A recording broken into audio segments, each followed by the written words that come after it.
Bom dia, meu nome é Leonardo Lopes e você está no Filosofia e Fé Cristã. O áudio de hoje é ainda um áudio em forma de um hiato, ou digamos assim, um anexo. Temos tratado nos últimos áudios dos primeiros grandes racionalistas, e aí temos áudios aí sobre René Descartes, sobre Spinoza, e estamos próximos a realizar, se assim Deus o permitir, um áudio sobre Leibniz. Mas eu me lembro que em um dos áudios sobre René Descartes, cheguei a falar, porque tratamos bem da questão da divisão cartesiana entre mente e corpo e as implicações, algumas implicações que isso tem em torno da fé cristã, mostrando também em que pontos distanciava-se ou aproximava-se. Encontramos vários pontos de distanciamento da fé cristã, mas também pontos de convergência, principalmente em alguns pontos no que diz respeito, mesmo Descartes sendo um católico nominal, mesmo a sua filosofia sendo de base antropocêntrica, elegendo ele, Descartes, o chamado cogito cartesiano, o penso logo existo, enquanto a estrutura primária que dá o veredito final sobre a realidade, ou seja, partindo do homem e não de Deus, mas encontramos alguns pontos positivos. E lembro que em um dos áudios eu cheguei a comentar que Descartes passou para a história como aquele que dividiu, a partir da razão, o ser humano em mente e corpo. É como se para ele, e essa é uma leitura que se faz do assim chamado cartesianismo, o homem fosse duas bandas ou dois lados de uma mesma moeda, né? A mente e o corpo. E em um dos áudios nós falamos algo que era algo mais ou menos assim. Descartes não era tolo para fazer essa divisão dessa forma. Hoje em dia, principalmente com os avanços da neurociência, muitas vezes nós temos muitos pensadores. Por exemplo, a gente pode pegar aqui um pensador atualíssimo, ainda está vivo, que é o Antônio Damasio, pensador português, e que ele tem um livro muito famoso, que eu salvo engano aqui, eu acho que se chama O Erro de Descartes. E não só ele, mas muitos outros pensadores apontam esse erro de Descartes no que diz respeito a ter dividido o homem em duas partes que estão como que totalmente desligadas. É como se a gente pudesse pensar em algo como um corpo existindo por si só e uma mente existindo por si só. Uma certa leitura cartesiana dá a entender que a mente existiria por si só, que seria aquilo que sobra, aquilo que depois de tudo posto em dúvida, tudo retirado, sobra ainda uma dimensão pulsante, viva, que seria o cogito, seria a mente, seria o pensamento, que diria quem é o eu, quem é a pessoa, quem é a identidade, e que por um salto em torno de um argumento ontológico, do pensar se chega à existência, né? Penso, logo existo, diz o Descartes. Mas, em um dos áudios nós falamos justamente isso, que Descartes não seria tolo ao ponto de dividir completamente a, a mente do corpo. E, nesse sentido, estudando hoje alguns textos antigos que tenho aqui, eu encontrei uma passagem do livro de Descartes, as Meditações Cartesianas, no caso aqui a sexta meditação, no parágrafo 24, uma passagem que é bem elucidativa e que mostra que Descartes não pensou numa divisão radical entre mente e corpo. Por que é importante isso? Porque boa parte, aqui o objetivo aqui dessa série é correlacionar com a fé cristã, não somente o cristianismo histórico, mas também o cristianismo bíblico, cristianismo cristocêntrico ligado a uma teologia da cruz, onde Cristo é o nosso único redentor. Então, nesse sentido, há essa passagem e ela é importante porque ela mostra caminhos alternativos que poderiam ter sido seguidos ao cartesianismo, porque temos tratado nos últimos áudios justamente isso. Até falamos aqui de um arcebispo, o sobrenome dele era Temple, não me lembro o primeiro nome agora, mas que ele diz que o fato mais desastroso na história da Europa foi quando Descartes entrou naquele forno, porque quando ele saiu, ele já vinha com essa noção de que o cogito, o pensamento, o eu, a mente, é a estrutura primária que diz o que é a realidade. Então, no fundo, qual é a implicação disso para a questão da fé? É porque você tem um salto aí para o chamado antropocentrismo. Quem decide acerca da realidade é o homem e quem decide acerca de Deus é o homem. Mais na frente, no século XIX, pensadores ligados ao assim chamado materialismo histórico dialético, ou mesmo outros, como Friedrich Nietzsche, vão dizer que é o homem que cria Deus, ou é o homem que cria deuses, não Deus que cria o homem. Então, quer dizer, tudo isso tem uma base no cartesianismo? Tem. E aí é por isso que eu vou trazer essa passagem aqui, porque ela mostra um caminho que poderia ter sido diferente. Quer dizer, leu-se Descartes como fazendo uma divisão radical, como de um lado o corpo, de outro lado a mente. E não é tão radical assim. Então, é exemplo do que foi feito no áudio sobre Agostinho, em que tratamos do cogito agostiniano versus o cogito cartesiano. Vamos também trazer essa passagem. Ela está nas meditações, é a sexta meditação, no seu parágrafo 24. Vai ser feito da mesma forma que no áudio anterior. Eu vou ler e depois eu vou ler comentando. Reler, no caso, né? Comentando. Então vamos lá, lendo aqui o que Descartes escreveu. A natureza também me ensina, por essas sensações de dor, fome, sede, etc., que não estou presente ao meu corpo como marinheiro ao navio. Estou a ele ligado de modo muito mais estreito e como que misturado com ele, a ponto de com ele compor uma só coisa. Vou repetir aqui. Diz Descartes, a ponto de com ele, ou seja, o mente, corpo aqui, compor uma só coisa. Eu vou repetir novamente, para ficar bem frisado aqui, porque é o ponto. Descartes está dizendo aqui, ó, a ponto de com ele compor uma só coisa. Continuando a leitura, mas em muitos sentidos a vontade que dá é continuar repetindo isso aqui várias vezes, porque é o que mostra que Descartes não fez uma divisão radical entre mente e corpo. Mas continuemos aqui a leitura e depois comentaremos. Diz o Descartes, pois do contrário, quando o corpo é ferido, eu que não sou mais do que coisa pensante, não sentiria dor por causa disso, mas perceberia essa lesão pelo intelecto puro, assim como o marinheiro percebe pela vista o que no barco se quebra. E quando meu corpo necessitasse de comida ou bebida, eu o entenderia.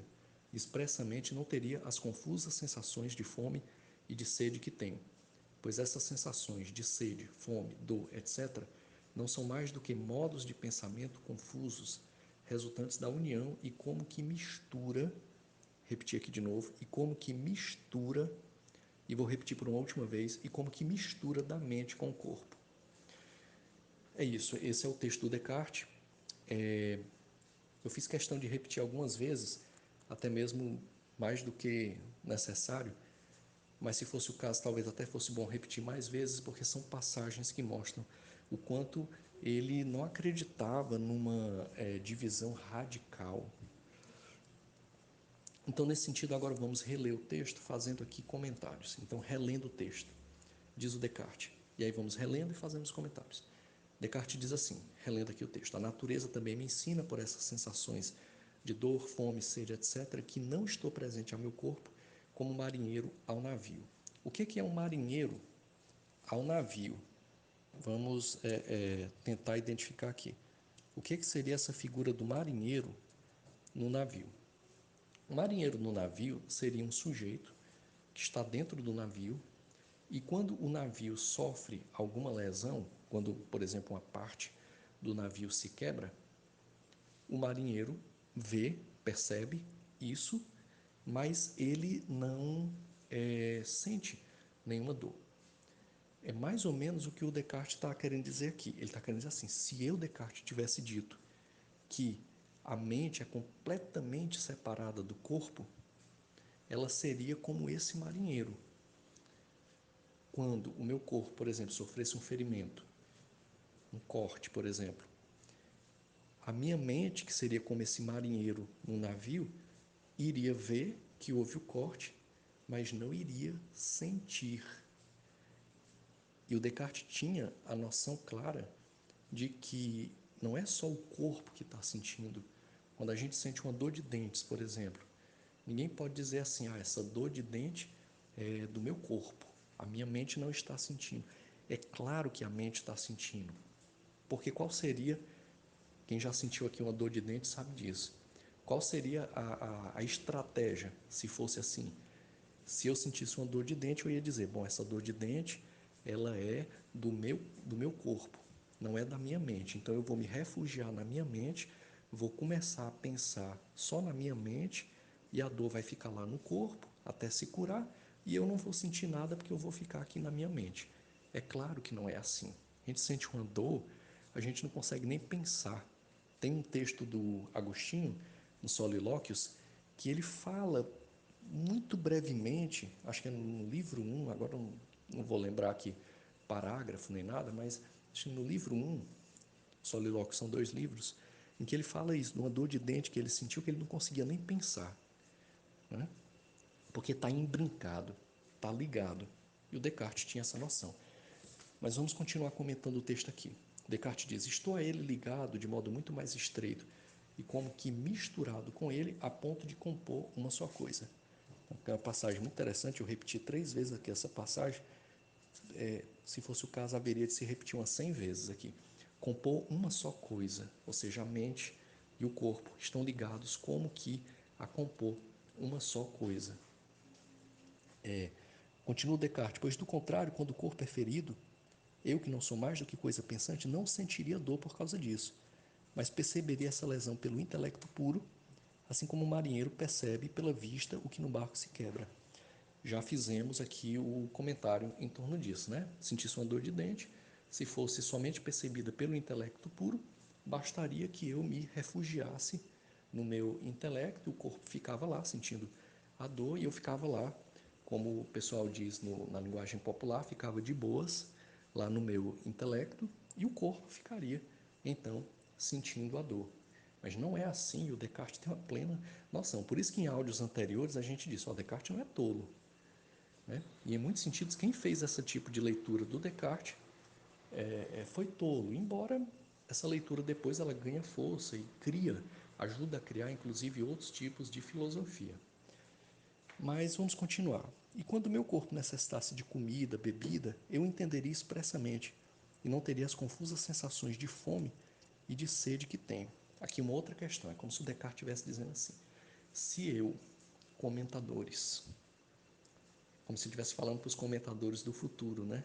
E dos séculos futuros. Se eu, comentadores, tivesse essas noções tão separadas, quer dizer, isso aqui é do corpo, aquilo acolá é da mente, ele diz, a mente seria capaz de perceber com muita clareza a sensação de fome, né? Mas, no entanto, ele diz, essas sensações são confusas. A pessoa diz assim, eu acho que estou com fome. É muito interessante. Eu acho que estou com fome. A pessoa não sabe dizer se está com fome. Eu acho que estou com fome disso. Ou não, eu queria comer aquilo. Quer dizer, são todas sensações muito confusas. E essa confusão se dá porque a mente não é um intelecto puro.